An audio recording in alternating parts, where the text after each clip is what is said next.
Well, coins to Fibonacci Numismatic Inc., where we buy, sell, and trade pieces of history. Today, we're doing our second episode of History with Coins. Imagine holding the final desperate breath of a dying superpower in the palm of your hand. Look closely at the silver surface of this coin. Over 2,100 years ago, this very piece of metal was paid to a Greek mercenary, marching deep into the war-torn deserts of Persia. It didn't just buy a piece of bread or a bottle of wine. It bought loyalty, blood, and time for an empire facing total annihilation.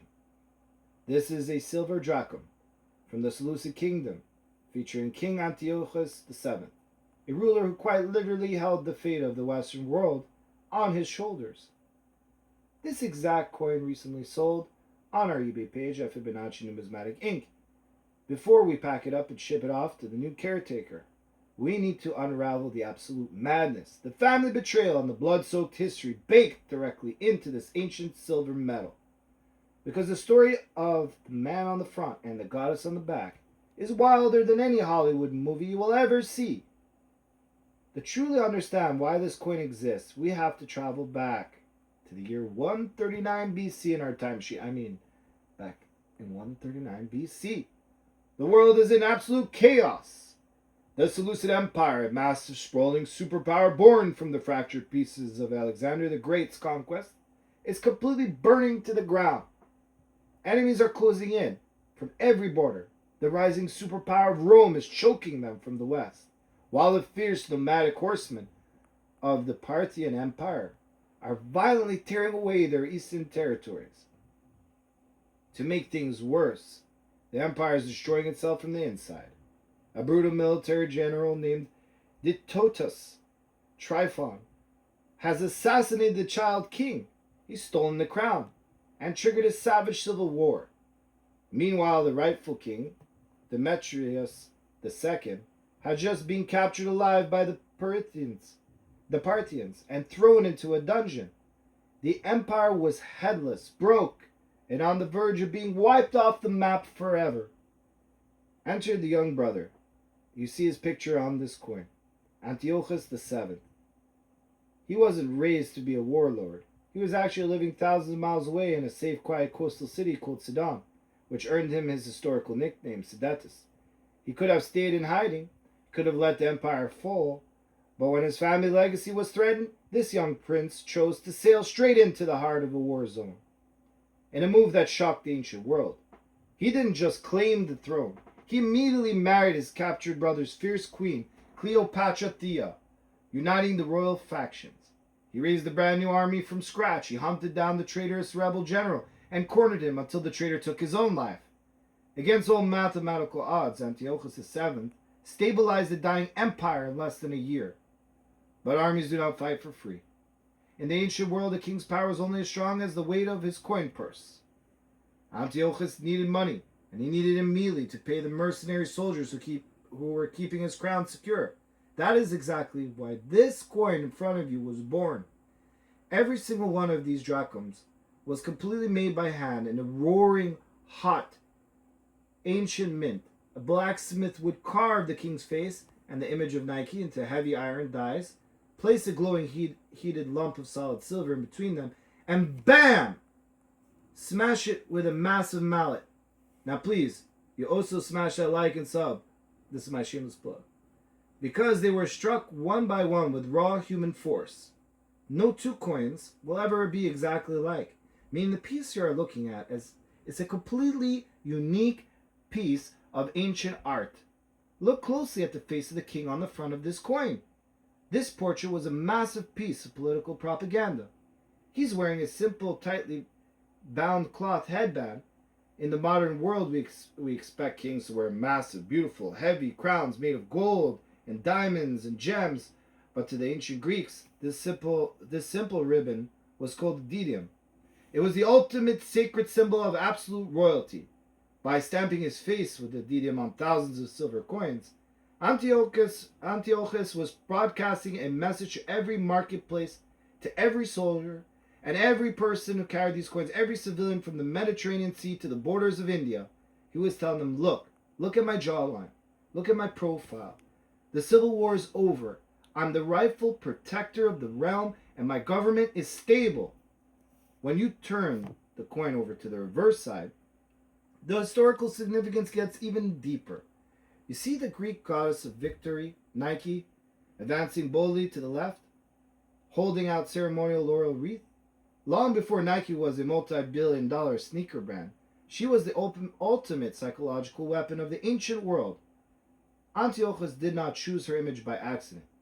He stamped the goddess of victory onto his currency to look his enemies in the eye and say, I am winning, my armies are unstoppable, and this silver is backed by the gods themselves.